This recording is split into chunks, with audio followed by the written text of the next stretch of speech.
Começa agora o programa Esse é o Ponto, o programa do Centro de Educação, Filosofia e Teologia da Universidade Presbiteriana Mackenzie. Hoje no programa nós trataremos do assunto Núcleo de Estudos do Protestantismo. E para falar sobre esse tema empolgante, está conosco a doutora Lídice Meia Pinto Ribeiro. Doutora, seja muito bem-vinda ao nosso programa. Muito obrigada, professor Mário. É um prazer estar aqui com você. Doutora, nós vamos então iniciar aqui o programa fazendo uma pergunta pertinente e provocativa. Por que foi criado o Núcleo de Estudos do Protestantismo? Boa pergunta. Na verdade, a história do Núcleo de Estudos do Protestantismo na Universidade Presbiteriana Mackenzie começa em 2015. Em 2015, uma pesquisa assim muito rápida feita na biblioteca do Mackenzie por mim e pelo professor Dr. Alderi Souza de Matos, nós descobrimos que apesar do Mackenzie já ter quase 150 anos de vida, a Universidade Presbiteriana Mackenzie, havia muito pouco material produzido por docentes e discentes da universidade. Por exemplo, de 1949 até 2015, nós tínhamos apenas 41 livros escritos por docentes.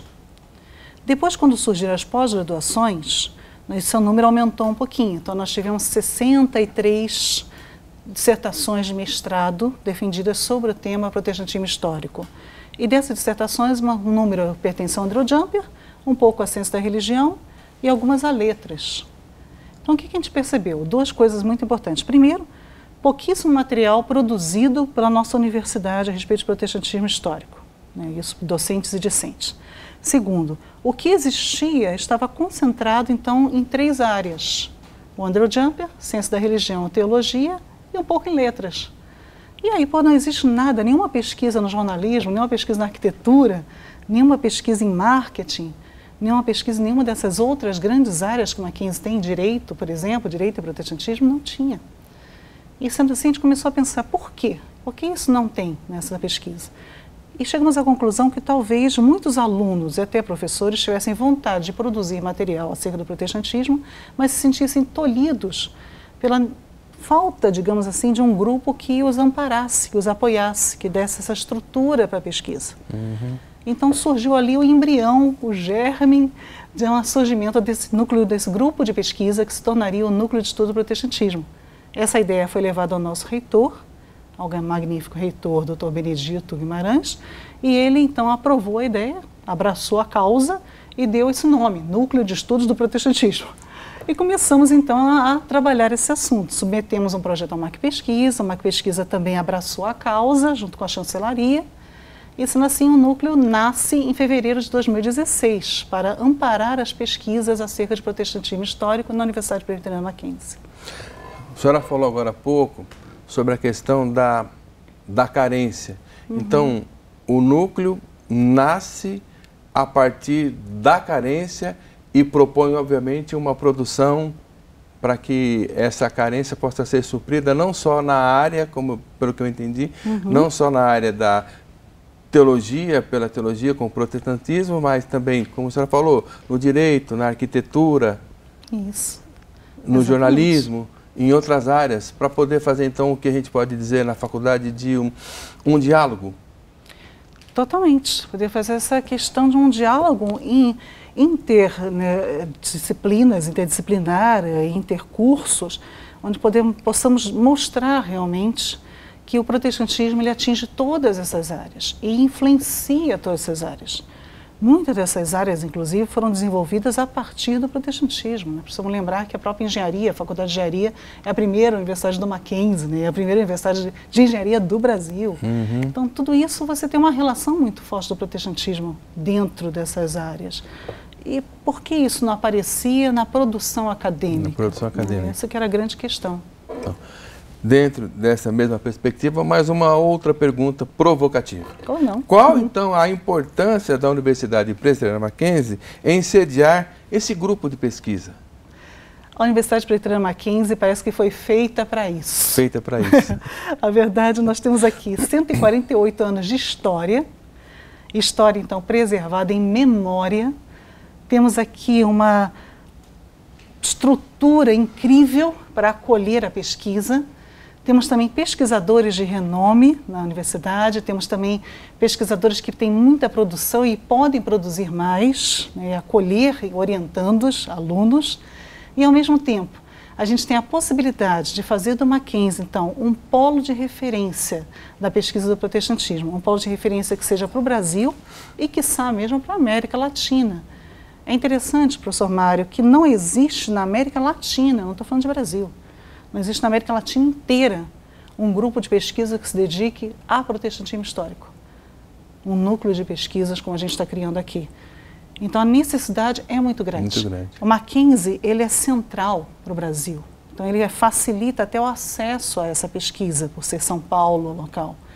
É central para o Brasil e se torna também central até mesmo para a própria América Latina como um todo. E o Mackenzie, então, tem tudo para ser esse polo de referência nacional e internacional de pesquisa do protestantismo, de estudo do protestantismo e de memória desse protestantismo histórico. Guardadas as proporções, podemos dizer que a Universidade Presbiteriana Mackenzie pode ser, então, protagonista no sentido da pesquisa, do estímulo para um grande desafio? Eu acredito que o Mackenzie sempre foi o protagonista. Só que isso estava, digamos assim, submetido atualmente a outras pesquisas de outros tipos. Então, Mackenzie está resgatando essa vocação inicial dele, que é realmente demonstrar como o protestantismo pode ser um elemento de transformação da sociedade. E nada melhor do que mostrar isso do que realmente a pesquisa acadêmica. Hoje nós temos vários trabalhos já produzidos pelo Núcleo, nesses 2 anos de existência do Núcleo, que têm sido apresentados em congressos nacionais e internacionais. Isso tem, então, já levado o nome do Mackenzie para muitas universidades aí fora e trazido também alunos de fora a participarem do Núcleo também. Alunos e pesquisadores formados. Eu vou pegar uma fala em uma das suas respostas agora para fazer mais uma pergunta. A pergunta é a seguinte: o que é chamado de protestantismo histórico? Mas não responde agora não. O programa Esse é o Ponto vai para o seu primeiro intervalo. Voltamos já já.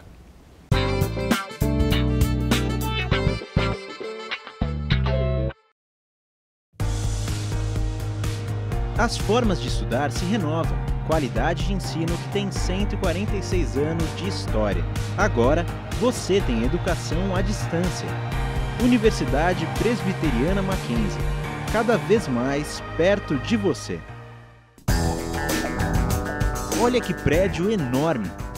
Nele vivem centenas de pessoas. Você conseguiria projetar uma obra como essa? E que tal esse prédio? Lindo, não é? Mas não basta ser bonito, tem de dar conforto às pessoas. Você sabe como fazer isso? Casas, prédios... Para você morar ou trabalhar neles, eles precisam ser projetados. Tem que fazer cálculos, desenhos, prever os materiais. Você seria capaz de fazer isso? Com um arquiteto, sim. Em um curso de arquitetura, você tem aulas de sistemas construtivos, paisagismo, conforto ambiental, estética e muitas outras. Você aprende a unir criatividade e ciência para melhorar a vida das pessoas. Mackenzie, há 146 anos formando gente que vai mudar o mundo.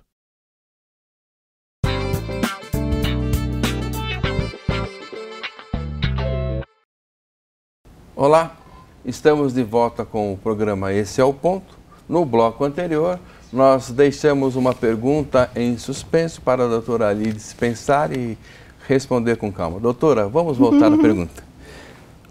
O que é chamado de protestantismo histórico? Ok. Essa é fácil, não precisa ter muita calma, não, é tranquila. O protestantismo histórico, ele também é chamado em alguns lugares de protestantismo clássico ou tradicional. Esses 3 nomes, na verdade, significam a mesma coisa, que são o quê? As igrejas que surgem na pós-reforma e antes do período do avivamento, no caso da Rua Azusa, né, do surgimento dos pentecostais.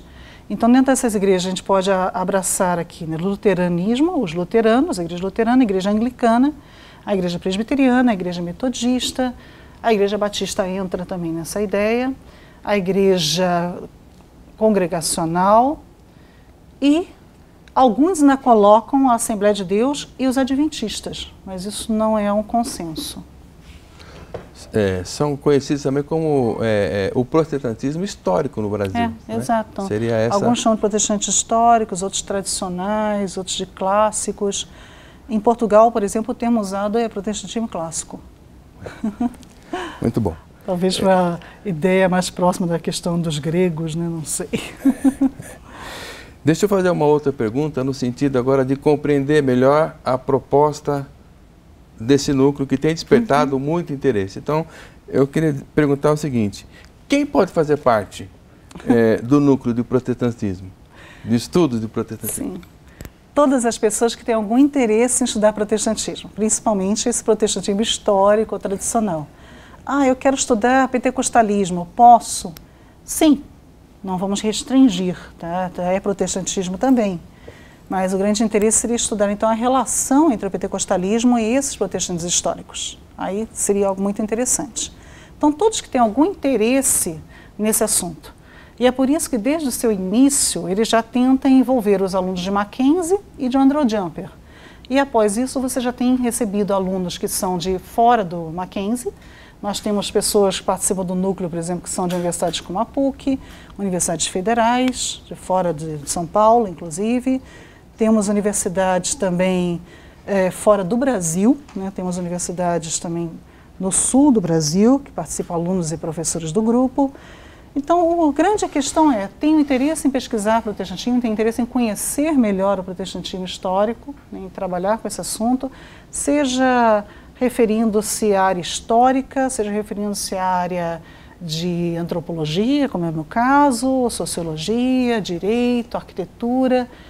Todas as áreas são bem-vindas e têm interesse de participar do nosso grupo. Então, como fazer parte, né? Entrar em contato, principalmente, precisa haver um currículo Lattes, né? Pesquisador sem Lattes não existe no Brasil. Existe. E isso é uma situação, até mesmo os estrangeiros têm que fazer o Lattes para participar do grupo, porque o grupo é cadastrado no CNPq, e o CNPq exige, né, que cada pesquisador tenha o seu Lattes. Então, ter o Lattes cadastrado, principalmente, e encaminhar um e-mail para algum dos membros do núcleo, né, principalmente os líderes atuais, que é o Dr. Alderi, ou eu mesma, e a gente então vai conversando e já colocando essa pessoa num subgrupo mais adequado e assim por diante. Tá.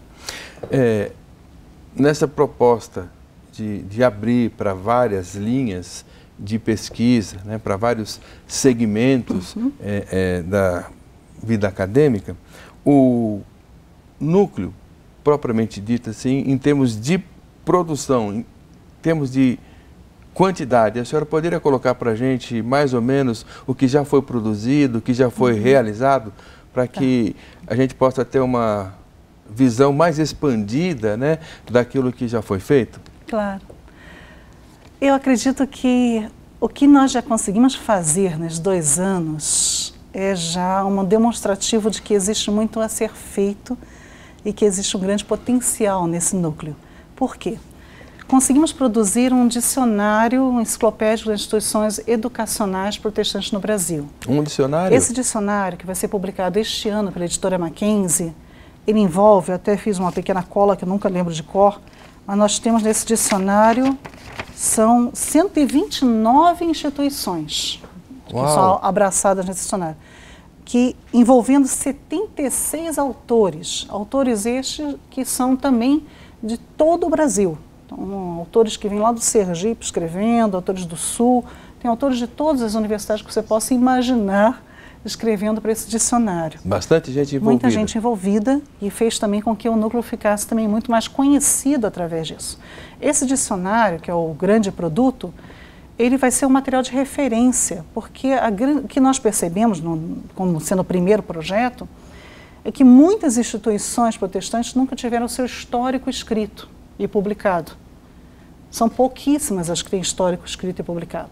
E sendo assim, muitas delas tinham que ser pesquisadas mesmo, com todo afinco, para ser produzido esse verbete que vai ter de 1 a 5 páginas cada instituição, com fotos. É um material primoroso que vai ser realmente algo de referência para futuras pesquisas. Além desse dicionário que está no Prelo, nós já temos também produzidos 7 livros. A gente trabalha muito no número de 7, sabe? Acho que é perfeição. Você vai ver depois. Desses 7 livros são produzidos pelo por professores nossos do núcleo e por alunos também, que fizeram e produziram durante essa pesquisa de 2 anos, e já estão ditados, já estão publicados. Fizemos o lançamento no núcleo, em atividades do núcleo, foram lançados esses livros. Então, só isso já é uma grande produção. Além disso, nós temos também vários artigos já publicados também. São também produzidos 2 simpósios temáticos, né, onde observamos datas muito especiais. No caso, em 2016, comemoramos os 100 anos do Simpósio do Panamá, que foi o primeiro simpósio evangelístico sobre a América Latina. E neste último ano, 2017, comemoramos também a Reforma, 500 anos da Reforma, com um simpósio chamado Outras Faces da Reforma, onde tratamos sobre reformadores além de Lutero, né, para poder traçar uma outra visão da reforma luterana. Então foi um trabalho muito interessante. Tivemos 3 conferências com temas também inéditos do protestantismo, pesquisas inéditas, temos tido esse cuidado de trazer pesquisas inéditas, como sobre Jean de Lery, sobre João de Bolé, tivemos uma sobre o protestantismo reformado no sul do Brasil. Ainda tivemos 3 ciclos de debate envolvendo alunos, onde os alunos apresentaram trabalhos, né? Então isso acaba estimulando a pesquisa e demonstra o potencial que esse grupo já tem. Bom, deu para perceber o tanto de trabalho, ou melhor, deu para perceber a vasta produção em apenas 2 anos de existência do núcleo, né? O programa Esse é o Ponto vai para o seu bloco final. Você não sai daí, espere, já já voltaremos.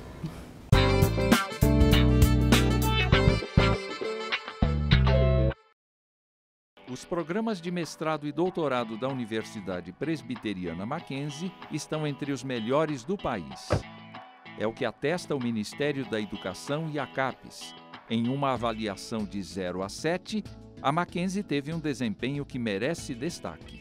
Confira: Administração de Empresas, Arquitetura e Urbanismo, Ciências da Religião, Ciências e Aplicações Geoespaciais, Controladoria Empresarial, Direito Político e Econômico, Distúrbios do Desenvolvimento, Educação, Arte e História da Cultura, Engenharia de Materiais, Engenharia Elétrica, Letras. Saiba mais em nosso site.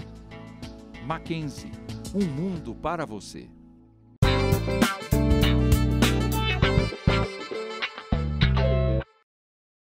Olá, estamos de volta com o programa Esse é o Ponto, agora para o nosso último bloco, com essa entrevista boa, agradável, com a professora doutora Lides, que mostrou para a gente o quanto o núcleo de estudos do protestantismo já produziu.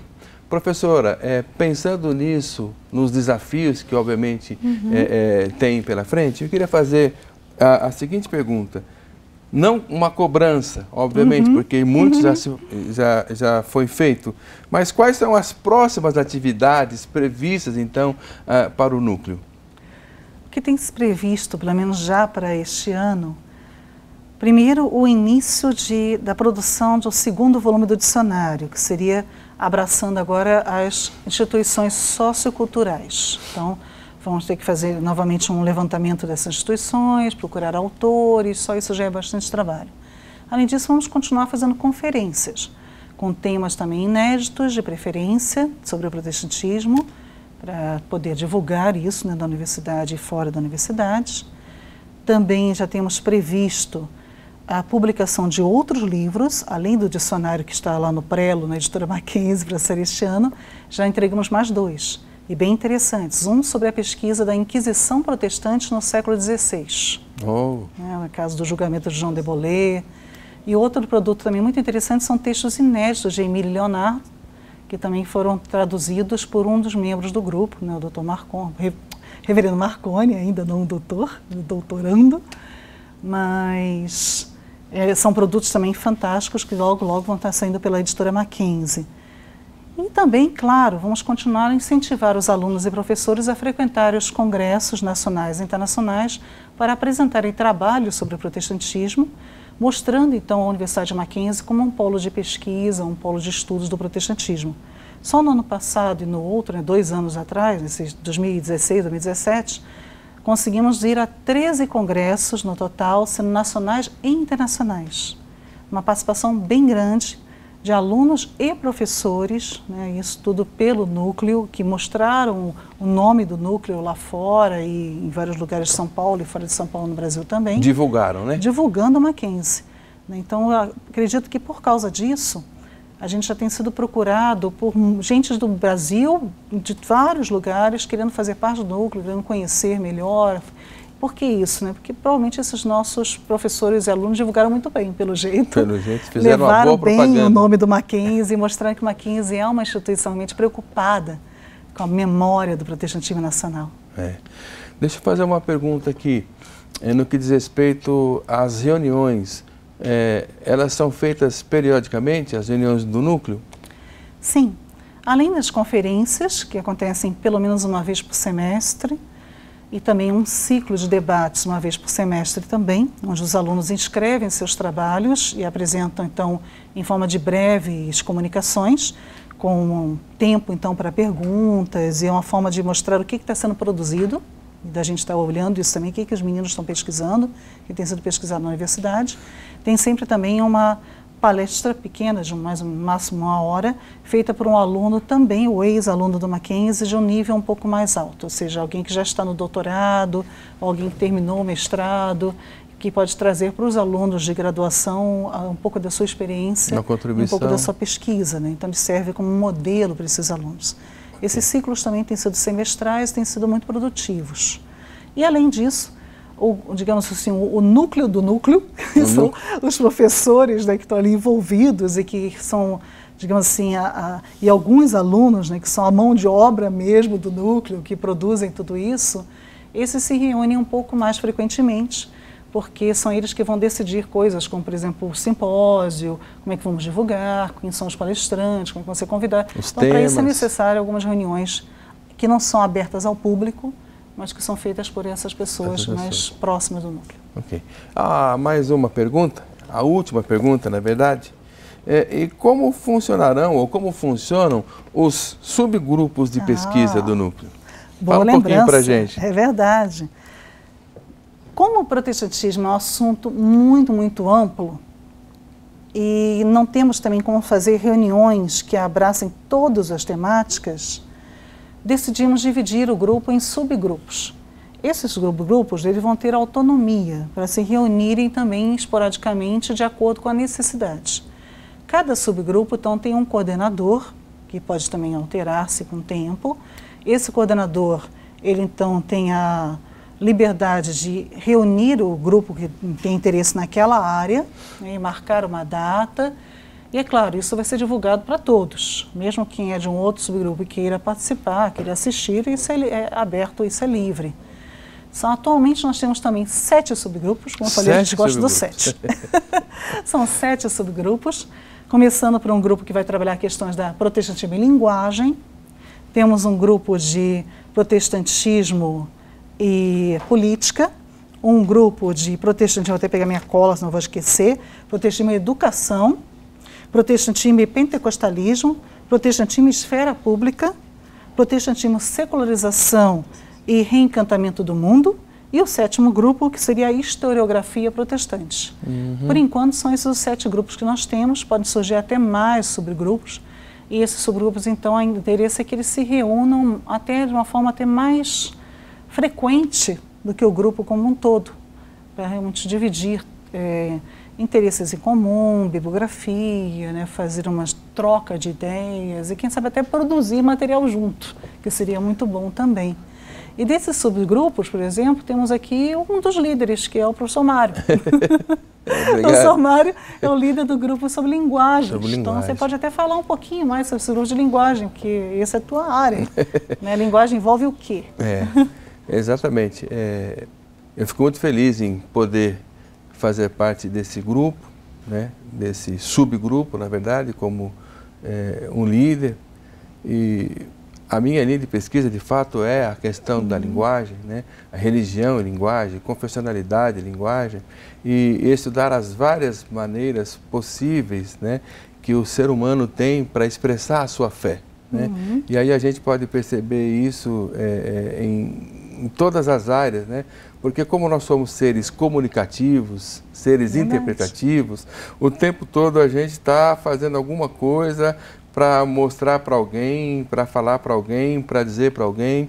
E é claro que, como a gente pensa no protestantismo e como a gente entende uma proposta de cosmovisão e como a gente entende que não há nada que a gente faça que não tenha uma intenção, ou seja, nós acreditamos que qualquer ação ela é baseada em uma intenção. Então, por exemplo, quando você olha para uma imagem, seja ela a imagem que for, um bottom, um crucifixo, um sinal, como religião, a gente percebe essa linguagem que comunica, né? Nós temos, por exemplo, para o campo evangélico, de um modo geral, para esse protestantismo histórico que nós falamos aqui, você não precisa falar muito, mas se você vê um cacho de uva e um pedaço de pão, isso comunica para você alguma coisa muito séria para a sua fé, né? Então, nessa proposta que a gente vai procurar trabalhar e vai procurar desenvolver as várias manifestações da linguagem dentro do protestantismo. Então, se alguém tem interesse, por exemplo, em trabalhar música, é contigo? Pode vir falar comigo. Teatro? Teatro, cinema, outdoor, desenhos, sarges, essas coisas todas, porque elas vão remeter para um campo de pesquisa possível para mostrar por que aquela imagem está ali, por que aquele desenho está ali, por que aquela figura está ali, por que aquela cor está ali, né? Há uma comunicação intencional que a gente vai procurar saber, a gente vai procurar descobrir.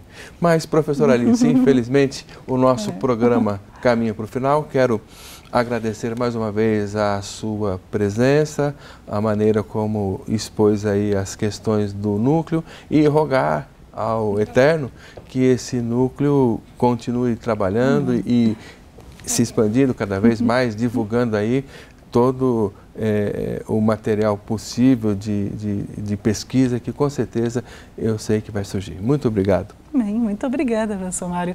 Eu que agradeço essa oportunidade de falar um pouquinho do núcleo, que eu tenho certeza que tem muita gente que tem vontade de participar e de repente não sabia, e agora, graças à sua exposição, a gente já está podendo ter essas pessoas também próximas de nós. Obrigado.